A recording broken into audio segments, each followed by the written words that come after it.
Drake, Chris Brown, we see all of the artists once they've gotten there. Right. But there's no revisiting the climb up until they've passed away.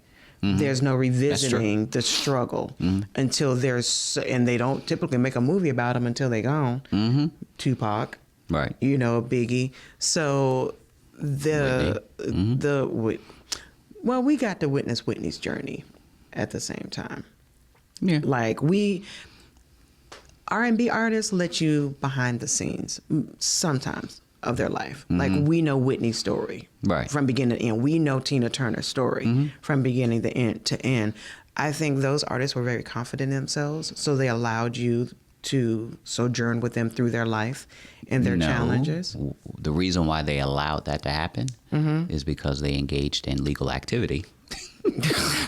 You can't chronologize a person's journey while they're alive if in the past some of their riches have been gotten from ill-gotten ways. Well, no. I'm not even talking about that. Because Whitney and Tina Turner wasn't into anything. She just got beat by Ike. Right. But what I'm saying is we knew that as she was coming up in the rising. We knew her story and her journey, and it was her music that excelled her story that, you know, caused her to illuminate, to know the fullness of what went on. And she's still alive, so it's not like it happened with her. That's Whitney she needed some Houston money. was just a phenomenal anyway. She got a divorce, right? Whitney Houston and she was went just to court. a phenomenal and what artist. did she say? And she started in want the my church, name. and she continued to go on with, you know, her journey, singing at the Super Bowl and everything else. When she got with Bobby, that was very public. So those artists, you've actually been able to journey with them and see, you know, what they've gone through. But the hip hop artists, not all, like I said, most of them, you don't find out their story until they're gone. Exactly. Because they were drug dealers. Right, because of the illegal use.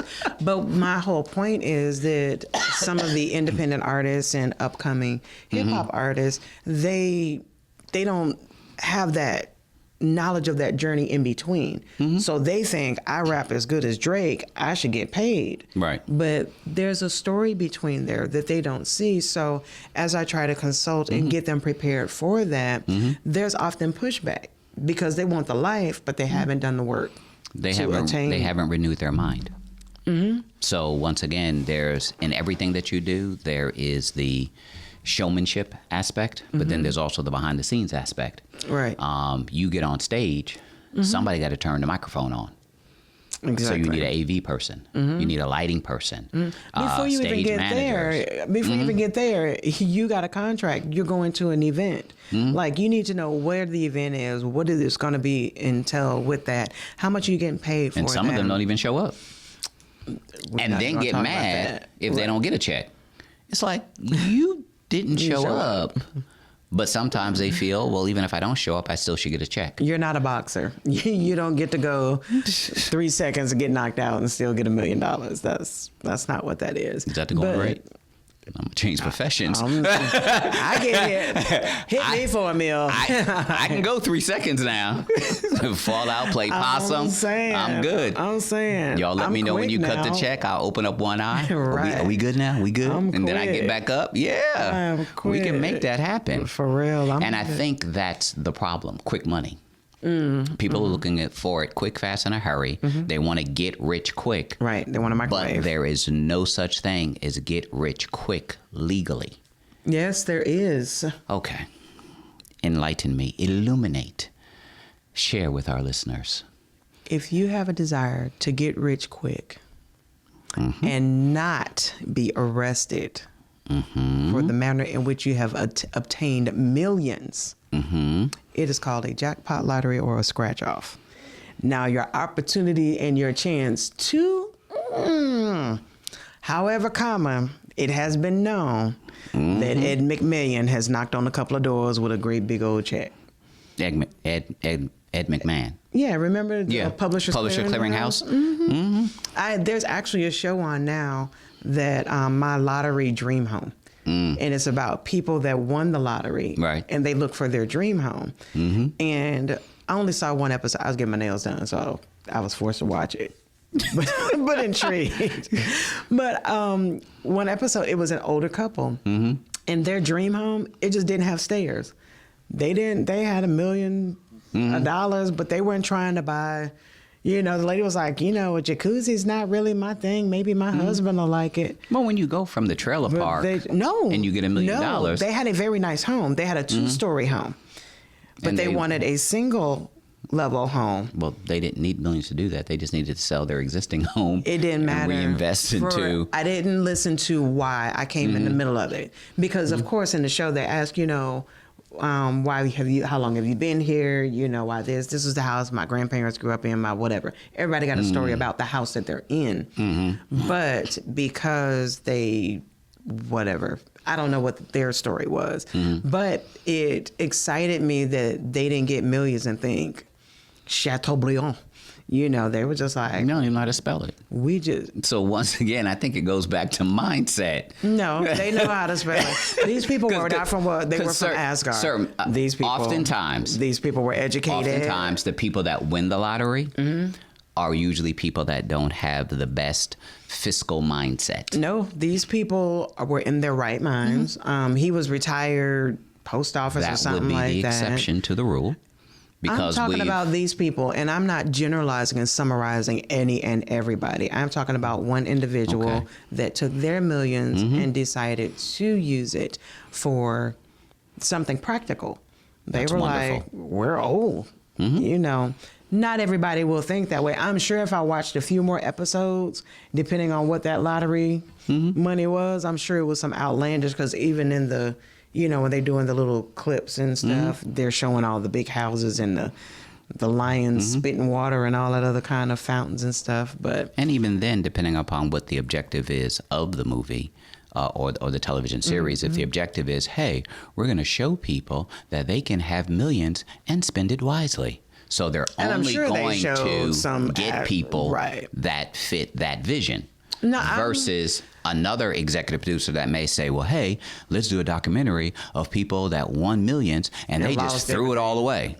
So then you'll see a string of those. Well, right. So it all depends upon what the objective is of the executive producer and the message they're trying to create. I got an episode while I was getting my nails done. I was just saying that you can get rich quick if you get... If you win the lottery. Okay. However, you can also lose those riches, as you've already outlined, if you are not within a good space of stewardship for that. Because millions don't last forever. Well, it depends on how old you are. But most of the time it is, people come out of the woodworks once you do have.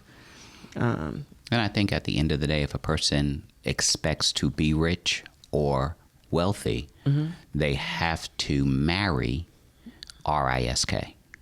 You have to marry risk. Yes, because definitely. People who play it safe are usually not rich folk. Right. That's just one of the characteristics of you attaining wealth. Right. Is having to step out on faith, step out on that limb, go where no man has gone before. Right.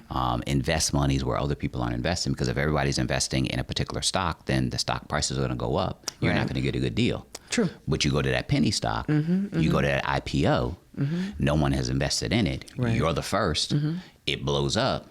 Now you're rich. Right. But it takes risk. I took a stock class, and I remember telling my dad, I was like, we should invest in electric cars. And he was like, yeah. And it was, I don't know, it might have been like 7 cents. It was something low. Penny stock. Right. It was extraordinarily low. And for our class, we actually had to do a mock stock purchase and then journal it throughout the class. So throughout the semester, some sort of widget we got, and my dad did it with me because, I'm being able to teach him what I know about stocks, because he has the bonds, and we getting together. CDs. And stuff. Right, all of that. He is my father. I love you, Poppy. So, but that was the going thing back then. Right, and it was. If you ask my mom, CDs, you talking 12% interest rate, guaranteed, the whole 9. So that was the investment of the century. Right. If I ask her now, she'll still say CDs. Exactly. Because she's not up on anything else and doesn't realize that they get 0.5% now. Right. Well, my dad was able to kind of spot learn through me while I took the class. We'll do homework together and things like that. We sat down with the newspaper because that's how long ago it old-fashioned way. was. We Okay. sat down with the newspaper. Go to the stock and market page. We did. We had about a week's worth of newspapers to compare and see what was going and what That's did how it look y'all like got your last trends. month. And, yes, what did it look like last month? And what it's going to look like classes over by now, and what's the average? And because this was part of the assignment too. Right. You know, you didn't just get to. There was no Googling and finding it. And I was like, Dad, you know, like we should look into this. Lord to mercy, cheese and rice. If we had invested in Tesla, I probably wouldn't be on the profit and growth hour. Truth be told, I would definitely be somewhere doing a beach more. or something. No, I would actually. That would have been so successful. Like I would have turned into a stock junkie. I enjoyed it. I wanted to go to the New York Stock Exchange. That was during the class. And like Right. once the class was over, the idea was still there, but you know, it's kind of like a foreign language. If you don't keep using it, you lose it. So the fizzle of the stock market kind of Right. faded away. And then some coworkers and we were talking about stocks. And I was just like, I wonder what. And I looked up at Tesla. I was like, because I remember the day I told my dad. They actually have a movie, a couple of movies. I'm sure there's more than a couple, but a couple that I've seen where the whole Back to the Future thing, and a person had the ability to go back in time. Oh, yeah. So what they would do is go back in time, look at the newspaper, find out the IBM stock when it was at $1 a share type thing. And in today's, it's $100 a share, for example. Right. So that's the stock that they would invest in, then go back to the future 100 years later, 50 years later, 25 years later, and now they're Whatever it is. instantaneously rich. If there's So- anyone out there that has the ability to send me back, A time machine. a time machine, a time traveler, a time carpet, whatever you can do to get me back. Make sure you need to fact check where they send you back to, because they send you back too far. Send me You'll be back like, directly. Right. I don't know if you can do anything with that. I just probably They need to go. changing your diapers, Send me- and you gotta send be me back. specific Send me as back. to when. Listen, not just send me back, not just when, but how long. Send me back long enough to buy my stocks and bring me right back here. I am not about to do the 20s over again. In fact, we can all do that on a lunch break. Right. I got an hour lunch break. Send me Right. back, make Where some you- purchases. Look, where come you back going? an hour later. Like, where you going? Back to 1988? Okay. Can you bring me some jujubes if they still got them? Just if you happen to run up on some, you can do that. But those were the days. That is true. If hindsight is 20/20, as they say. So if we could predict the future, obviously we would make better choices. Absolutely. I think we are due for another crash. Usually every 8 to 10 years. Yeah. Usually something drastic happens in our economy, whether it's real estate or stock market or something. Or government. That would, cause us to lose money, and I guess what the economists call reset the economy because of inflation rates and things of that nature. It course corrects itself. Right. So buyer beware because something may be looming in the next 1, 2, 3, 4, 5 years that would cause you to have to take a step backwards. Right. I encourage everybody during this time, literally, I give yourself 90 days. Purge your home, not people. Purge your okay. home. I know That's you know a me good in the thing. purge. I'm talking about purging your home. Okay. Literally, why not clean out the garage? My family, my parents, like we cleaned out the garage when my grandmother passed. It was therapy. Like we cleaned when we were. So we all went, cleaned out the garage, took things to Goodwill, threw things away and stuff like that. You can't tell that lady went anywhere because all they did was open up more space for more stuff. I told my family, I was like, look, y'all need to have a rent, like drop something off, pick something up, you know. And they're nice things, I will confess. But how many nice things do you need? If Of you the got- same thing. Right. If it's in the garage. And my father is very sentimental. He has my great grandmother's lawnmower. Won't even cut grass like that no more. And he will not, don't mess with it, don't throw it away, don't anything. He is like, that's Grandma Pearl's lawnmower. Don't mess with that. So, Wow. I mean, I love her to smithereens and back, but her lawnmower don't work. Like, her spirit does not dwell in that lawn. And matter of fact, you can't even get to the lawnmower. That's how much you think of her. It's in the corner behind a shrunk that you have no space for it inside the home. All right, get off your daddy. Empty out. If you know that shirt is not going to button no more, let it go. Do what else with it. Let it go. Let it go. That is true. If you know that those shoes don't fit and your gout is always inflamed, let it go. Let it go. Be a blessing. He said it. The Bible said the poor will always be amongst us. Be a blessing. Get rid of the things. I feel like this. If I haven't used it in a year, I don't need it. I don't need it. And I'm not talking about clothes because, you know, you switch from your winter to your summer, and your women, we go through our weight and we, you know, so keep that. Okay. You ain't got to worry about that. That's Eve's fault. Thank you, ma'am. Appreciate you real good. That's true. She messed it up for all y'all. Shut up. On that note, get rid of it if you ain't using it. Get rich or die trying. Is that what the... That is it. That's the movie? That's the movie, Okay. Get Rich or Die Trying. That's the moral to the story.